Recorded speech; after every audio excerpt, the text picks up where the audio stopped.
कानी कुर्सी के में आज बात हो रही है मतदान की। झारखंड में माफ कीजिएगा, महाराष्ट्र में, झारखंड में और उपचुनाव में यूपी में वोटिंग हो रही है। सब जगह का अपडेट हमने आपको दिया। बात जरा मुंबई की कर लें भाई। मुंबई की बात करते हैं तो सितारों की बात तो करनी पड़ती है ना। तो मुंबई की स्टार पावर चुनाव के दिन नजर आती है जब एक एक सेलिब्रिटी बाहर निकलता है वोट डालने के लिए। तो उसकी कुछ तस्वीरें वो भी आप जरा देखिए। कुछ बातचीत भी हुई है लोगों से।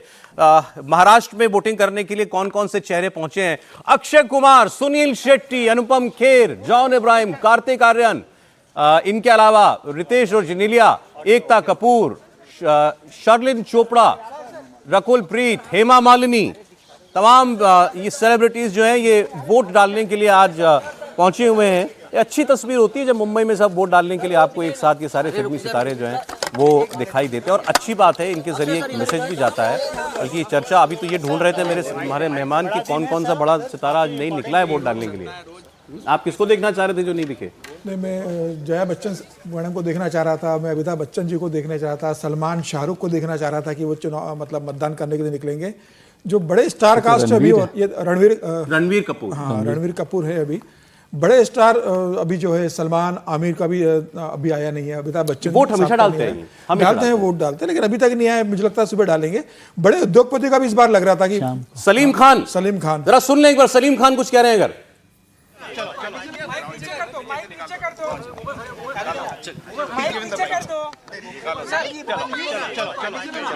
सलमान खान के पिता सलीम खान वोट डालने के लिए पहुंचे। एज काफी हो चुकी है इनकी भी, लेकिन वो एक जिम्मेदार व्यक्ति हैं हमेशा। देखिए, चुनाव आयोग ने इस बार जो डेट तय की है मतदान की, वो बहुत अच्छी तय की है। मिड वीक के अंदर किया है कि कोई छुट्टी नहीं, ना पहले छुट्टी ना भी 2 दिन बाद कोई छुट्टी है, कि जिससे मतदान बढ़े और सारे जितने वीआईपी लोग हैं वो मतदान करने के लिए अंदर जाए। संजय दत्त की बहन नम्रता दत्त, वो रिया दत्त जो सांसद थी कांग्रेस से, रिया दत्त जो कांग्रेस से सांसद थी, वो पहुंची अपने हस्बैंड के साथ वहां मतदान करने के लिए। देखिए, भी बड़े उद्योगपति भी नजर नहीं आए मतलब मतदान करने के लिए। बॉम्बे में तो फिल्म इंडस्ट्री है, बड़े उद्योग रहते हैं, तो मुझे लग रहा है भी उनके भी वोटिंग होगा। और सारे वोटर जो वोटर्स है सारे मतलब मालाबार हिल में रहते हैं। गोविंदा, इनकी चर्चा भी कर लीजिए जरा। अभी तो पार्टी ज्वाइन की है, बिल्कुल एकनाथ शिंदे के साथ है अभी, और संभावना थी लोकसभा चुनाव लड़ेंगे, लेकिन लोकसभा चुनाव लड़े नहीं है। लेकिन प्रचार भी उन्होंने शायद उनके लिए किया नहीं है इस बार। सोशल मीडिया पर जरूर उन्होंने अपील की थी एकनाथ शिंदे के लिए, वो मतदान करने के लिए पहुंचे। कांग्रेस से तो कैंडिडेट रहे हैं वो। हाँ, कांग्रेस सांसद रहे, कांग्रेस से सांसद रहे वो। कार्तिक आर्यन है। अक्षय कुमार जो है सबसे पहले सुबह पहुंचे थे वो। सर आप वो छोड़िए, ये देखिए कि कैसे नए जमाना बदलता है, सितारे बदल जाते हैं। इससे अभी आप भी कह रहे थे आमिर खान, सलमान खान, संजय दत्त, इन्हीं को लोग ढूंढते थे हमेशा। अब नए जमाने के स्टार्स वो आपको दिखाई दे रहे हैं।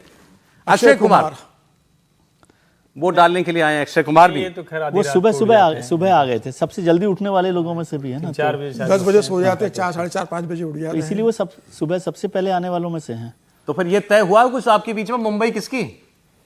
नहीं, अब मतलब मुझे तो लगता है कि मुंबई का जो लक्षण दिख रहा है, और मुंबई तो एक जिसको कहते हैं ना कि सेंटिमेंट के लिहाज से देखें, कमर्शियल कैपिटल है। देश को अभी अगर डेवलपमेंट के रास्ते पर जाना है तो डेवलपमेंट पर ही वोट होना चाहिए। ये आपने तो ओपन एंडेड छोड़ दिया डेवलपमेंट। इसीलिए तो कह रहा हूँ, विकास के रास्ते पर चलेगा, विकास के महामार्ग पर। बाला साहेब ठाकरे कहते थे आमची मुंबई, तो अब उद्धव ठाकरे आमची मुंबई तो नहीं कह सकते। अब मुंबई सबकी है और सब मुंबई में रहते हैं। किसके पास मतलब मतदाता जाता है, किसको ज़्यादा सीटें मिलते हैं, इस बात देखने वाली बात होगी। लेकिन उद्धव ठाकरे के लिए सबसे बड़ी चुनौती मुंबई में है इस बार, क्योंकि मुंबई उनका गढ़ रहा है। थोड़ा सा जो मुंबई जीतेगा वो आने वाले समय में बीएमसी का चुनाव जीतेगा। मैं इसको थोड़ा सा फिल्म इंडस्ट्री से जोड़कर बात करना चाहता हूँ। फिल्मों में अक्सर हमने देखा है, व्यूअर्स ने भी देखा होगा कि कुछ राजनीतिक दलों की फिल्म इंडस्ट्री में बड़ी अच्छी पैठ या दखल रहती थी। तो किसकी है आजकल, मतलब फिल्म इंडस्ट्री में किसकी चलती है पार्टियों में? देखिए, फिल्म इंडस्ट्री के स्टार सबसे संपर्क बना के चलते बम्बई में, क्योंकि बम्बई में बीएमसी में एक शिवसेना और भारतीय जनता पार्टी का, क्योंकि कुछ भी घरों का मैटर है, जमीन का मैटर है, फ्लैट का, तो आपको बीएमसी के पास जाना है रूटीन के काम के लिए। बम्बई में अगर महाराष्ट्र में आपको कोई काम है, फिल्म इंडस्ट्री की फिल्म बनाना है, कोई आपको डिस्काउंट चाहिए, कोई लोकेशन के लिए आपको कुछ करना है, तो आपको राज्य सरकार की चाहिए। तो इंडस्ट्री के लोगों के सबके साथ संपर्क रहते हैं, ऐसा नहीं है। लेकिन फिर भी अगर बम्बई की बात करेंगे तो फिल्म इंडस्ट्री का जो बड़ा तबका रहा है वो उद्धव ठाकरे के साथ जुड़ा रहा, राज ठाकरे के साथ जुड़ा रहा। जैसे सचिन तेंदुलकर के बड़े करीबी संबंध राज ठाकरे परिवार के साथ रहे, तो उद्योगपति और जो फिल्म इंडस्ट्री के बॉलीवुड के स्टार रहे वो सभी पार्टी के साथ रहते हैं। लेकिन जिसकी सत्ता होती है उससे ज्यादा जुड़े ठाकरे रहते हैं। परिवार का लेकिन अच्छा दबदबा रहा है वहां पर, इसमें कोई दो राय नहीं है। लेकिन जब सत्ता जिसके पास होती है, इंडस्ट्री के जो बड़े लोग हैं वो उन्हीं के साथ ज्यादा नजर आते हैं। नहीं, इसमें एक फ़र्क है, ये बिल्कुल ठीक बात है कि इंडस्ट्रियलिस्ट और फिल्म स्टार्स सभी के साथ रहते हैं, सरकार में जो लोग हैं उनके साथ रहते हैं। और मुंबई में ज़्यादातर लोग ठाकरे परिवार के साथ इसलिए क्योंकि बहुत जमाने तक वो सरकार में रहे ना रहे, उनका दबदबा वहाँ पर बना रहा है। लेकिन एक बड़ा बदलाव आया है पिछले 10 साल में। 10 साल पहले तक ज़्यादातर बॉलीवुड की खासतौर से बात करूँ, वो लेफ्ट लीनिंग और कांग्रेस लीनिंग वाले लोग उसमें हुआ करते थे, ठीक है। अब एक बड़ा बदलाव आया कि जो दूसरी साइड है, राइट थिंकिंग वाले लोग हैं, वो भी अपनी एक जगह उन्होंने बनाई है। नहीं तो मोटे तौर पे वैसे तो सभी लोग सरकार में रहते हैं, थिंकिंग की बात है, आइडियोलॉजी के हिसाब से देखें तो वो लेफ्ट आइडियोलॉजी को लेकर ज़्यादातर लोगों का दबदबा वहाँ पर रहा है। सुनाता हूं आपको जरा कुछ एक बातचीत जो फिल्मी सितारों से हमारी हुई है। हेमा मालिनी, राकेश रोशन, उन्होंने क्या कहा है वोटिंग के दौरान। लग रहा महाराष्ट्र में डबल इंजन की सरकार जरूर होगी, हमारी सरकार आएगी, हमारे मोदी जी की सरकार ही बनेगी, बहुत जरूरी है। महाराष्ट्र में भी हमारी सरकार आएगी। सोती नहीं है तो जागने के समय मुंबई तो जागती है हमेशा, आज और जागना चाहिए। ऑलरेडी कितने बज गए, 12 बज गए। भाषा के नाम पर जागो मुंबई, कम एंड वोट। वो सब जरूरी नहीं है, जो पार्टी अच्छा काम कर रही है देश के लिए उसका साथ देना चाहिए। इस बार मतदान के चुनाव के दौरान कौन से मुद्दे अहम थे जिस पर आपने इस बार वोट किया है? नहीं, बस हमें सब चीज़ जैसे प्रॉमिस किया है वैसे होना चाहिए, वो होता नहीं है कभी भी। वोट के पहले बोल देते हैं हम ऐसे करेंगे, लेकिन करते नहीं हैं। इस बार शायद ऐसा लगता है, दिल की एक आवाज़ है कि शायद वो सब मांगे पूरी करेंगे जो उन्होंने वादा किया है। उसके अलावा एक है तो सेफ है की अपील की है पीएम ने, उस पर आपका क्या कहना है? हाँ जी, पीएम ने कहा है एक है तो सेफ है, ये नारा दिया है, आपको क्या लगता है कितना इम्पैक्ट? बिल्कुल सेफ है, बिल्कुल सही है, एक है तो सेफ है। शुक्रिया हमसे बात कर। राकेश रोशन जी ने नारा दिया, उसका मतलब वो समझे कि नहीं समझे ये हम कह नहीं सकते हैं। और ये हेमा मालिनी जी तो सांसद ही हैं, खैर उन्होंने कहा हमारी सरकार आएगी सब जगह पर, झारखंड में भी हमारी सरकार आएगी, महाराष्ट्र में हमारी सरकार आएगी। अनुपम खेर जी नजर नहीं आया आज मुझे। महाराष्ट्र नहीं, अनुपम खेर भी थे। महाराष्ट्र में आप कहते हैं ना कि कौन सा सेलिब्रिटी, कौन सा फिल्म स्टार किसके साथ, तो मान लीजिए सबके साथ रहते हैं। लेकिन जैसे महाराष्ट्र की राजनीति है वैसे ही महाराष्ट्र के अक्षय कुमार और ट्विंकल खन्ना उसका बड़ा अच्छा उदाहरण है। तो घर परिवार में दोनों तरफ से बना के रखना है, थोड़ा मोदी जी के साथ भी और थोड़ा दूसरी तरफ भी। तो मुझे लगता है कि सेलिब्रिटी भी कुछ इसी तरह से बटे हुए हैं अलग अलग परिवारों में, अलग अलग जगहों पर, तो वो भी अपना थोड़ा सा। गायक संगीतकार शंकर महादेवन को भी सुन लीजिए व्यूअर्स।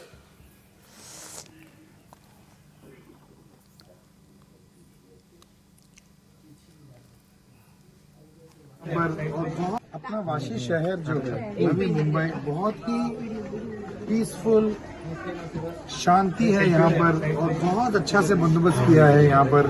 सभी लोग आके मतदान शांति पूर्वक एक मेथड से कर रहे हैं। Everybody following the rule. मैं यही सबको बोलूंगा कि अभी भी हाथ नहीं लगत नहीं, 4-5 घंटे हाथ नहीं लगत नहीं, हाथ खाली आए और मतदान कीजिए, क्योंकि ये आपका हक है, क्योंकि आप चुनेंगे हमारे लीडर्स जो हमारे देश को, हमारे शहर को आगे ले जाएंगे। So I love Navi Mumbai and I am very proud that I was over here to come and vote. ये अच्छी बात ये इस बार मतदान कर्मियों ने स्याही सही उंगली पर लगाई है, नहीं तो उसमें भी बड़ी गड़बड़ हो जाया करती थी। अच्छा, जरा कुछ महाराष्ट्र के रीजन वाइज भी चर्चा हम लोगों को करनी चाहिए। मुंबई की हम लोग बात कर रहे हैं, पहले भी थोड़ी चर्चा हुई थी। मुंबई में शिवसेना का दबदबा रहा, बीजेपी का अच्छा प्रभाव है। समीर जी, एक बार मुंबई इस बार क्या कहती दिखाई दे रही है आपको? देखिए, मुंबई में मुझे लग रहा है कि इस बार भारतीय जनता पार्टी और एकनाथ शिंदे बेहतर प्रदर्शन करेंगे, इसके अंदर कोई दो राय नहीं होगी। जिस तरीके से हिंदुत्व की बात वहाँ पर भारतीय जनता पार्टी ने की है, देवेंद्र फडणवीस ने की, प्रधानमंत्री मोदी की जो शिवाजी पार्क पर रैली हुई थी 15 तारीख को, जिस तरीके से प्रधानमंत्री मोदी ने एक है तो CFA का जिक्र किया, जिस तरीके से अपने विकास के बारे में बात की और सरकार के काम के बारे में बात की है, मुझे लग रहा है इस बार महाराष्ट्र की जो 36 सीटें हैं वहाँ पर भारतीय जनता पार्टी और एकनाथ शिंदे का जो है वो बेहतर प्रदर्शन होने वाला है मुंबई की सीटों के अंदर।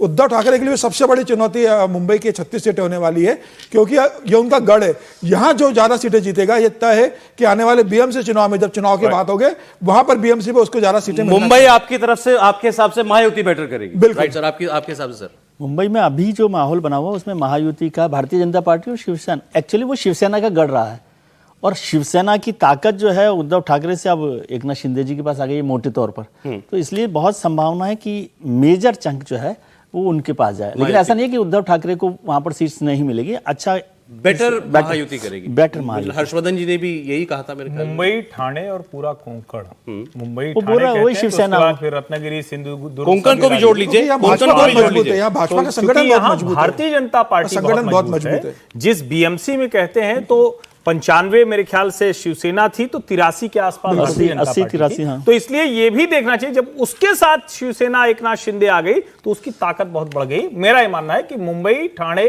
कोंकण, यहाँ जो सारा एनडीए कोस्टल बेल्ट आप कह रहे हैं, ये भारतीय जनता पार्टी और एकनाथ महायुति शिंदे के पक्ष में। चलिए ठीक है साहब। तो विदर्भ, बहुत चर्चा है इस बार, विदर्भ जिसका महाराष्ट्र उसका हो सकता है, और विदर्भ में सीधी सीधी टक्कर बीजेपी और कांग्रेस के बीच में। बाकी दोनों सारी पार्टियों भी कुछ सीटों पर चुनाव लड़ रही होंगी, लेकिन जो लायंस शेयर है सीटों का उसमें सीधी टक्कर कांग्रेस और भारतीय जनता पार्टी के बीच में। और लोकसभा में यहां बेहतर किया कांग्रेस पार्टी। बिल्कुल 10 में से 8 सीटें जीती थी लोकसभा में। मुझे लग रहा है सबसे तगड़ी चुनौती जो होने वाली है आपस में वो विदर्भ में होने वाली है 62 सीटों के ऊपर। दोनों के स्ट्रांग है, भारतीय जनता पार्टी का संघ का बड़ा वहां सपोर्ट है, देवेंद्र फडणवीस वहां से आते हैं, कांग्रेस के प्रदेश अध्यक्ष वहां से आते हैं, साकोली से विदर्भ से आते हैं, भारतीय जनता पार्टी के जो प्रदेश अध्यक्ष है बावनकुले वो वहां से आते हैं। तो मुझे लग रहा है कि इस बार बहुत टफ फाइट विदर्भ में होने वाली है। फिलहाल मुझे थोड़ा सा बढ़त महाविकास आघाड़ी की दिख रही है, बिल्कुल थोड़ी सी बढ़त महाविकास आघाड़ी को है, लेकिन महायुति भी बहुत अच्छा वहां प्रदर्शन कर रही है। वजह आपने भी संघ का देखिए नाम जो लिया, नुकसान वो कह रहे हैं संघ इस बार ग्राउंड पर डोर टू डोर कैंपेन किया। बिल्कुल 2024 का लोकसभा चुनाव में जो नुकसान हुआ था विदर्भ में भारतीय जनता पार्टी का, उसके बाद जब इस पर संघ ने बहुत काम किया है। देवेंद्र फडणवीस ने कुछ वहां पर एक सीट के ऊपर मार्किंग करके संगठन को देखा है। प्रधानमंत्री मोदी की वहां पर रैलियां हुई, योगी आदित्यनाथ खुद विदर्भ में 3 रैलियां की है। तो मुझे लग रहा है कि वहां पर संगठन के स्तर पर काम किया और जातिगत बंटवारा हो गया था कि कुंभी, तेली, बाकी लोग भारतीय जनता पार्टी से नाराज हुए थे। काफी हद तक भारतीय जनता पार्टी ने वो जाति की नाराजगी को विदर्भ में बांटने की कोशिश की और जो भारतीय जनता पार्टी को सफलता मिली। एक इंटरेस्टिंग आर्गुमेंट ये भी विदर्भ के लिए दिया जा रहा है कि लोग वहां के लोगों को ये लग सकता है कि भाई पहले तो देवेंद्र फडणवीस के लिए सोचते थे कि मुख्यमंत्री बन जाएंगे, हमारे बीच का आदमी है। अब नाना पटोले कांग्रेस पार्टी के, वो भी वहीं से चुनाव लड़ रहे हैं। वो भी कैंडिडेट माने जा रहे हैं। हाँ, कैंडिडेट हैं ही, और वो तो अपना दावा बहुत समय से लगातार पेश कर ही रहे हैं महाविकास आघाड़ी में भी। लेकिन बावनकुले साहब, देवेंद्र फडणवीस साहब, नाना पटोले साहब और हमारे गडकरी साहब, चारों लोग वहाँ से हैं। ये लोकसभा चुनावों से पहले भी वहीं थे, लोकसभा चुनावों के बाद भी वहीं हैं। तो कोई बड़ा बदलाव नहीं हुआ वहाँ पर। एक बदलाव हुआ है जो विदर्भ में संघ ने जो काम किया है वो वहाँ पर जो एक बड़ा बदलाव है। बाकी चारों तो वहाँ के वहीं हैं। उसके बाद भी लोकसभा में महाविकास आघाड़ी और कांग्रेस ने सीटें सबसे ज़्यादा जीती हैं। तो संघ ने जो काम किया है वो इस नतीजे को बदल सकता है कि नहीं बदल सकता। और दूसरा मैं समझता हूँ कि जो योगी जी का नारा है बटेंगे तो कटेंगे, वो उसका टेस्ट यहाँ पर ही सबसे ज़्यादा होना है। विदर्भ में ज़्यादा होगा, मतलब यदि वहाँ पर वो निकाल लेती है भारतीय जनता पार्टी सीट्स, क्योंकि वो जातिगत पूरा का पूरा बटा हुआ इलाका जातियों को लेकर, तो जातियों के आधार पर बड़ा वोट वहां पर हो रहा है। उसके बाद भी यदि भारतीय जनता पार्टी जीत जाती है तो ये योगी जी के नारे की सक्सेस है। विदर्भ, हर्षवर्धन जी जल्दी से। नहीं, विदर्भ भारतीय जनता पार्टी के लिए मुश्किल तो है, और देवेंद्र फडणवीस और राष्ट्रीय स्वयंसेवक संघ ने बहुत मेहनत की है, लेकिन क्या उन सारी चीज़ों को, जिसको हम कहते हैं ना कि छोटे छोटे जो सेंटिमेंट हैं, जाति के, किसान वाले, वहाँ की जो एग्रेरियन क्राइसिस वाली मुश्किलें हैं, उसको क्या वो एड्रेस कर पाएंगे, ये एक बड़ा सवाल होगा। और एक थोड़ा सा कहीं ना कहीं नाना पटोले की भूमिका बड़ी है, तो इधर भी तो बड़ी भूमिका है कि देवेंद्र फडणवीस ज्यादा नंबर आने पर विदर्भ ही तय करेगा। 60 सीटें हैं तो तय करेगा कि वो मुख्यमंत्री की कुर्सी तक पहुंचेंगे या भारतीय जनता पार्टी के राष्ट्रीय अध्यक्ष तक की कुर्सी। अब तो यही चल रहा है कि विदर्भ से ही चीफ मिनिस्टर बनेगा। नहीं, चीफ मिनिस्टर भी बन सकता है, भाजपा का नया अध्यक्ष भी आ सकता है। एक बात की चर्चा आपने नहीं की है, लड़की बहन योजना। नहीं, वो तो देखिए पूरे राज्य के लिए हुआ ना, वो केवल विदर्भ के लिए नहीं है ना। निजी तौर पर मैं बार बार कहता हूं फ्रीबीज पॉलिटिक्स नहीं होनी चाहिए, लेकिन अब वो हो रही है और उसका प्रभाव है। और जो सबसे बड़ी बात है कि महिलाओं में उसका बहुत प्रभाव है। महिलाएं कह रही हैं कि भैया इसके अलावा कोई रास्ता नहीं, आसानी से, और 7,000 रुपए पहले ही खाते में आ गए तो फिर क्या दिक्कत है, फिर तो सब बढ़िया ही है। मजदूर नहीं मिल रहे हैं कपास के खेतों में। ठीक है, विदर्भ के बाद मराठवाड़ा की बात करेंगे हम लोग। मराठवाड़ा में पहले भी हम लोग ने चर्चा की, जहां पर मराठा आंदोलन का, आरक्षण आंदोलन का सबसे ज्यादा जोर है और बहुत जबरदस्त नुकसान लोकसभा चुनाव में यहां पर महायुति को हुआ था। मराठवाड़ा कुछ सद गया महायुति के लिए, नहीं?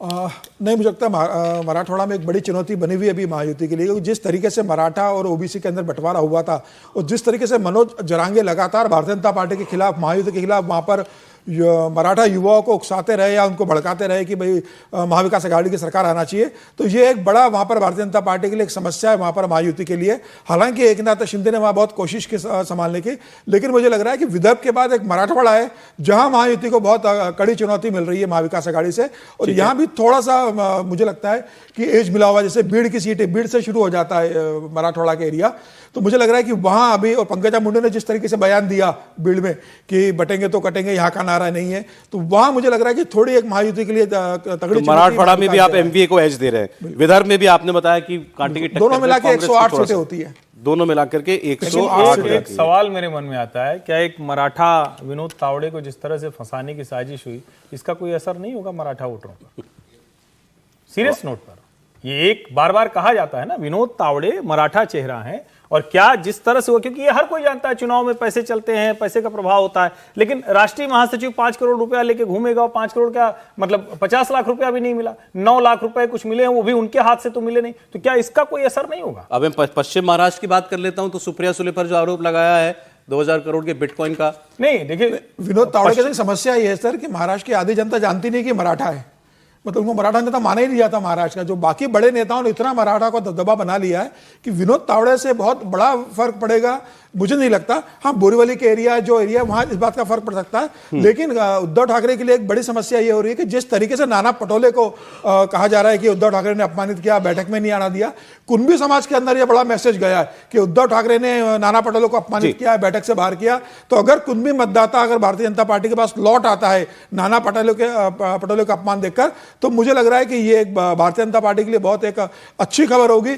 और कांग्रेस के तगड़ा नुकसान। जल्दी से पश्चिम महाराष्ट्र जो है ना, वो ये जो हमने पहले एमवीए के लिए ज्यादा पावरफुल है, ज्यादा फायदेमंद है, उससे भी हमने जिसका जिक्र किया अभी विदर्भ को लेकर, विदर्भ से ज्यादा ताकत मराठवाड़ा में अभी इस समय। और वेस्टर्न महाराष्ट्र में हो सकता है, लेकिन मैं कह रहा हूँ विदर्भ के अलावा मराठवाड़ा सबसे बड़ा क्षेत्र है जहां पर भारतीय जनता पार्टी, हाँ तो वो तो है ही, लेकिन मैं कह रहा हूँ अभी हम दोनों का जिक्र कर रहे थे, इसलिए पश्चिम महाराष्ट्र में शरद पवार जी, उत्तर महाराष्ट्र बीजेपी अच्छा करेगी, पश्चिम तो ठीक, उत्तर पश्चिम महाराष्ट्र शरद पवार जी का इलाका है, वो औरंगाबाद जिसे अभी संभाजी नगर इसका नाम कर दिया है।